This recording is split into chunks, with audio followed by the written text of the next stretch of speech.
Ahora vamos a hablar de la enfermedad de Parkinson. Vamos a hablar con un médico neurocirujano de un hospital público, del Hospital Nacional Posadas, ese hospital inmenso que queda en la zona del Palomar, de Aedo, sobre el tratamiento quirúrgico de algunos pacientes que padecen de esta enfermedad, la enfermedad de Parkinson. Vamos a hablar con el doctor Sergio Pampín. ¿Qué tal, Sergio? ¿Cómo te va? Hola, Donato. ¿Todo bien? Bien, todo bien. Bueno, nos vemos siempre en el hospital, ahora nos vemos acá en un estudio de televisión. Bueno, Pero me parece muy importante que nos cuentes y que les cuentes a todo el mundo qué se está haciendo en un hospital público, un hospital gratuito, una operación impresionante. La operación de la enfermedad de Parkinson. ¿Qué es la enfermedad de Parkinson? La enfermedad de Parkinson es una enfermedad que afecta al sistema nervioso, ¿no? Es una enfermedad que es neurodegenerativa, que afecta a las estructuras que controlan el movimiento, tanto la postura, el equilibrio y también el tono muscular. Y se da por una, digamos, degeneración, una degradación de una estructura que está en la profundidad del cerebro, en un lugar que se llama los ganglios basales, que se denomina la sustancia negra. Vamos para que nosotros todos entendamos. El doctor dijo ganglios basales. Empecemos a hablarle a la gente ganglios basales. No son los ganglios que uno se toca acá. ¿Qué es un ganglio basal? Un ganglio basal son estructuras neuronales, o sea, conjunto de neuronas, sí, que están interconectadas unas con otras y que tienen como función regular, en este caso, el movimiento y otros procesos neurocognitivos también, o sea, que afectan a la conciencia, a la memoria, a la inteligencia, etcétera, etcétera.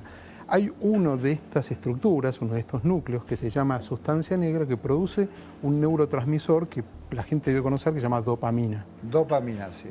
La falta de dopamina, o la carencia de dopamina, este neurotransmisor tan importante, es el que genera la aparición de los síntomas del Parkinson, que todos conocemos, que son la rigidez, el temblor y lo que se denomina la bradykinesia, que es la dificultad para el movimiento.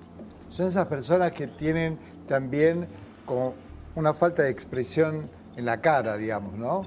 Digamos que tienen la rigidez muscular, le produce como una cara, se llamaba, me parece a mí, corregime porque hace mucho que lo estudié, se llamaba cara de póker. Cara de póker o... De jugador de póker. Claro, cara de póker o amimia, ¿no? Hay una amimia. Amimia.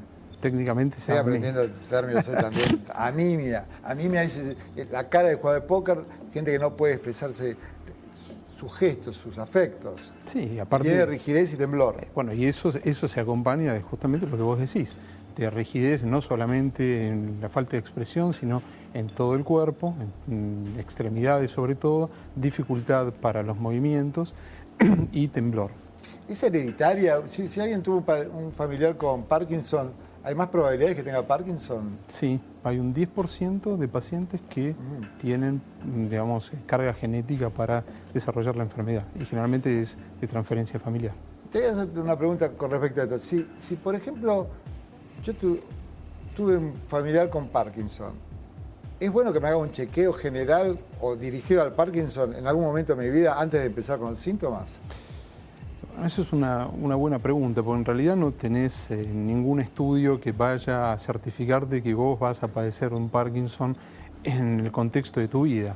Lo que sí que vemos en este momento es que, si bien los síntomas cardinales son los que dijimos anteriormente, hay ciertas digamos, síntomas que pueden aparecer muchos años antes, como trastornos en el sueño, dificultades urinarias, pérdida del olfato, que son, digamos, los primeros síntomas que van a acompañar después todo este deterioro motor y que posteriormente a ese deterioro motor se le sobreviene un deterioro neurocognitivo en la mayoría de los pacientes. Bueno, tenemos un paciente con enfermedad de Parkinson, con rigidez, temblor, distintos niveles de gravedad.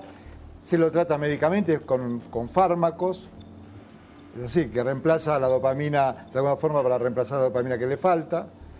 Y puede ser que ese medicamento no le esté produciendo un resultado realmente bueno, o que sea, como decimos nosotros, un Parkinson refractario al tratamiento con alfa-metildopa. Pasan. Hay pacientes que aunque le den el medicamento, siguen con el Parkinson igual. Exactamente. Hay un 10 o un 20% de los pacientes que van a presentar o se van a volver refractarios. Cabe destacar lo que vos decías, un paciente que no responde al tratamiento o bien que los efectos adversos del tratamiento impidan que éste continúe. Muchos pacientes, lo que pasa es que a medida que la enfermedad va avanzando, es una enfermedad lentamente progresiva, a medida que va avanzando van necesitando mayor cantidad de fármacos para poder, digamos, combatir los síntomas que ya hablamos anteriormente. Entonces, esos pacientes lo que van a presentar es lo que se denomina fluctuaciones motoras, en un momento Fluctuaciones motoras. ¿Qué es una fluctuación motora? Que en un momento el paciente está bien, está conectado, lo que nosotros decimos en on, como prender una llave eléctrica, y posteriormente y abruptamente cae en un estado que se llama en off, o sea, se apaga. Y el fármaco ya no consigue controlar durante todo el día, tener una concentración constante para que el paciente esté bien durante todo el día. Entonces va fluctuando, va en estados que se prende, que se apaga, que se prende, que se apaga. Esos estados son los que nosotros denominamos como refractarios. Y posteriormente tenemos otros estados que cuando el paciente toma un exceso de medicamentos, eso le induce a la aparición de fenómenos hipercinéticos. ¿Qué quiere decir un fenómeno hipercinético? Que empiezan a moverse sin control. Sin control. Son movimientos involuntarios, exagerados, que pueden ser leves, a ser graves y que realmente les imposibilita deambular, tener una vida normal. Y lo que vos decís es, la realidad es un movimiento involuntario que le afecta severamente la calidad de vida. Esos son los pacientes que son los candidatos a una cirugía. Ahí aparecen ustedes, ahí aparecen los neurocirujanos con esta cirugía realmente novedosa para mucha gente, para mí también. Como médico, me parece realmente hace unos años empecé a escuchar esta cirugía. ¿De qué se trata esta cirugía que se hace, insisto, se hace en un hospital público, en un hospital gratuito, en un hospital nacional, con el dinero de todos? Cuando a veces hay en duda dónde va el dinero de todos, bueno, también va para poder operar a estos pacientes. ¿Cuánto sale esta operación en el medio privado? La operación que vamos a hablar ahora. En el medio privado, aproximadamente unos $60.000, $70.000. $70.000. Y en el hospital Posadas se hace gratuitamente. Bueno, ¿de qué consta? ¿Cómo es esta cirugía que ustedes hacen? Lo primero que quiero aclarar es que muchas veces entran los pacientes y dicen, doctor, yo vengo a que me cure el Parkinson. Claro. ¿No? El primer punto es destacar que la cirugía no cura el Parkinson, sino que lo que hace es controlar los síntomas cuando este paciente se vuelve refractario. Esto es muy importante, recalquémoslo, porque va a haber infinidad de llamados y consultas de gente que tiene Parkinson y dice, me curan el Parkinson operándome. No es una cirugía que cura el Parkinson, cura a los pacientes refractarios al tratamiento por la medicación. Lo que tratamos es de controlar los síntomas y que el paciente vuelva a los estadios iniciales de su enfermedad. Es como un volver a empezar, volver atrás. La enfermedad es una enfermedad crónica, lentamente progresiva y va a seguir progresando en el contexto de la vida. Cuando el paciente, su calidad de vida está afectada, la cirugía entra en juego y ahí es que el paciente mejora y puede volver a, digamos, recuperar la autonomía y, digamos, muchos de ellos hasta recuperan sus trabajos y sus tareas habituales. ¿Cuántos pacientes operan en el Hospital Posadas en este momento por mes? Por mes, bueno, eso es relativo. En este momento operamos 4 pacientes por mes, pero tenemos la capacidad de operar muchos más de ellos. Pero bueno. Bueno, tienen que saber todo el mundo que el Hospital Posadas está en una refacción muy importante, una remodelación muy importante, donde se limitaron la cantidad de quirófanos y justamente es por eso que esta cirugía a lo mejor no se puede hacer la cantidad de pacientes que se podrán estar operando. Pero tenemos una gran lista de espera y estamos absolutamente convencidos de que en un futuro vamos a poder aumentar nuestra capacidad y darle solución a los problemas de la gente. ¿Y la capacidad de recuperación en qué porcentaje? Supongamos que van 100 pacientes con estos problemas, en general con movimientos involuntarios casi discapacitantes. Los operan. De 100 pacientes, ¿cuántos salen caminando normalmente? Bueno, ahí varía según el estado del paciente, la edad del paciente, pero habitualmente lo que nosotros tenemos es una recuperación de un 60% de sus capacidades motoras. Esto es recuperar totalmente la autonomía, es pasarle un estadio inicial. No obstante, aparte, agregado a eso, tenemos conseguimos una disminución de un 60% de la cantidad de medicamentos de dopamina que tiene que ingerir el paciente por día. Eso es importante también recalcar, claro, que el paciente se opera y no es que deja la medicación, va a seguir tomando dopamina, pero en una proporción mucho menor, habitualmente un 40%. Importante para nosotros no es nuestra estadística, es lo que el paciente refiere.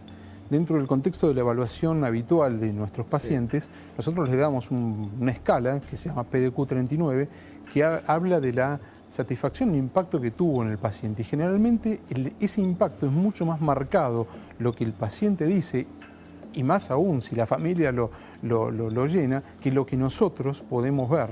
O sea, el paciente se siente como liberado, como un renacer, ¿no? Entonces, conclusiones para que nuestros pacientes con Parkinson sepan que no es para todos los pacientes esta cirugía. Primer punto, que tiene los pacientes en el resto del país, por ejemplo, gente en Santiago del Estero, en Tucumán, en Jujuy, que no tienen acceso localmente, regionalmente a este tipo de cirugía. ¿Pueden ir al Hospital Posadas? ¿Cómo se comunican? Bueno, tenemos 3 formas de llegar nosotros. Primero por el teléfono del hospital, nuestro teléfono habitual, que tenemos una línea directa a nuestro servicio en el cual tomamos el turno. Después por la página web del hospital pueden mandarnos ¿La línea telefónica la recordás? Al 4469-9300. Interno 4469-9300. Interno 3003. Interno 3003. Si preguntan por el doctor Pampín, la atendés vos. No, largás todo y la atendés vos. Yo no lo atiendo. Ahora van a empezar a llamar. Yo no lo atiendo. Y lo que le digo a la gente es justamente que tenga paciencia, porque obviamente a veces es difícil y se impacientan para comunicarse, son llamadas de todo el país. Después pueden comunicarse con nosotros por medio de la página web, que es mucho más fácil, en neurofuncional@hospitalposadas.gov.ar, en el cual hay una planilla en la página web que... De nuevo el nombre. Neurofuncional. Neurofuncional. hospitalposadas.gov.ar. ¿No? Ahí tiene una planilla que la llenan y solicitan un turno. Nosotros le contestamos cuando, bueno, obviamente los ubicamos. No le cobran un mango a la gente. $1. Gratuito. Totalmente público, gratuito. Bueno, ya lo escucharon.